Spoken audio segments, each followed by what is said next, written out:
Oh, that's a massive shot. Down to centre going short into Mahmood Haq.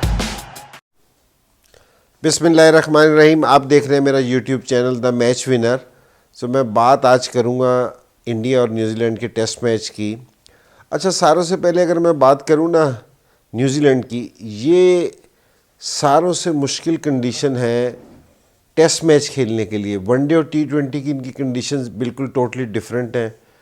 और specially जब कोई सब continent की टीम जाएगी ना, क्योंकि जिस तरह अभी इंडिया खेल रही है या पाकिस्तान जाए या श्रीलंका या कोई बांग्लादेश जाए, तो ये सारों से पहले जो ये काम करते हैं ना, ये बिल्कुल ग्रीन ट्रैक बना देते हैं। क्योंकि जी जहाँ हमारी से बिल्कुल डिफरेंट कंडीशंस पे ना हमें खेलना पड़ता है।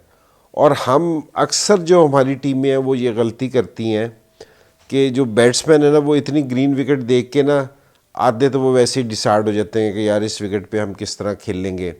और जो बॉलर्स जो गलती करते हैं ना, वो ये गलती करते हैं कि जी वो ज़ोर से बॉलिंग करना शुरू कर देते हैं कि ये ग्रीन विकेट है तो हम है ना इनको है ना आज है ना डैमेज कर देंगे।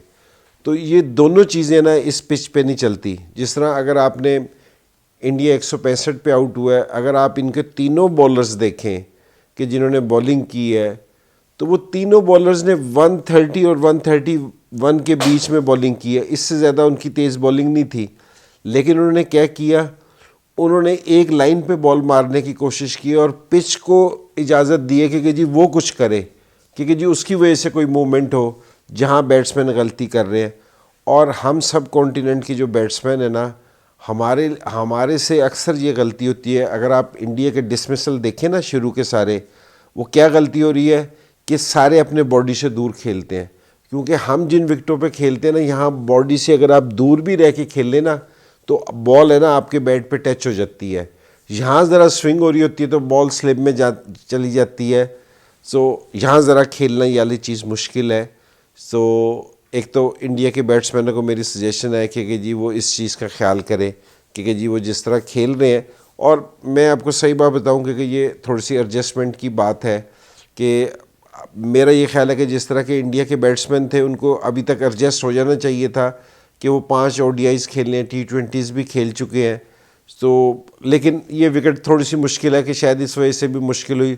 हो सकता है कि अगर सेकंड विकेट पे बैटिंग करते ना तो कंडीशन थोड़ी सी चेंज होती, क्योंकि हो सकता है इंडिया इतनी लीड ले जाता। एक तो ये चीज़ है। दूसरी चीज़ कि न्यूजीलैंड के बॉलर्स की तारीफ़ करनी चाहिए कि वो अपनी कंडीशंस को बहुत अच्छे तरीके से यूटिलाइज़ करते हैं। स्पेशली सऊदी है ना, टॉम सऊदी, ये बड़ी अच्छी बॉलिंग करता है। क्योंकि जी अगर आप सारे बॉलर्स को जाके ना इसको फॉलो करना चाहिए कि ये बिल्कुल आगे बॉल फेंकता है। कोई ऐसा नहीं करता कि जी ग्रीन विकेट है मैंने बाउंसर मार के डरा देना है। तो ये बड़ा अच्छा यूज़ करता है। और इनके बैट्समैन विलियमसन की जितनी तारीफ़ की जाए, ग्रेट प्लेयर है कि दुनिया के जो 3-4 बड़े प्लेयर्स हैं उनमें से एक प्लेयर है। और जिस तरह वो खेलता है, जिस तरह, और वो क्या करता है कि जी वो अपना ये नहीं करता कि जी इस विकेट पे आके उसने कोई स्ट्राइक रेट स्लो किया है, वो आके ना अपने स्ट्रोक्स खेलता है। थोड़ा सा इनको कंडीशन का भी फ़ायदा है कि जी वो इस कंडीशन के यूज़ टू है, लेकिन फिर भी वो अटैकिंग पोजीशन पे रहता है सारी चीज़ों में। तो बड़ा अच्छा है। अब जो बाकी के 3 दिन रह गए हैं, मुझे उम्मीद तो ये है कि जी इंडिया की जो बैटिंग है, क्योंकि इंडिया की बैटिंग हमेशा से मजबूत रही है क्योंकि जी अच्छी टेक्निक के प्लेयर्स होते हैं। तो मैं ये देखना चाह रहा हूँ कि जी इनको है ना लंबा स्कोर करना चाहिए इस टेस्ट मैच में। 30 इनिंग में विकेट भी सेटल हो चुकी होगी और आपको भी थोड़ा सा आइडिया हो चुका होगा।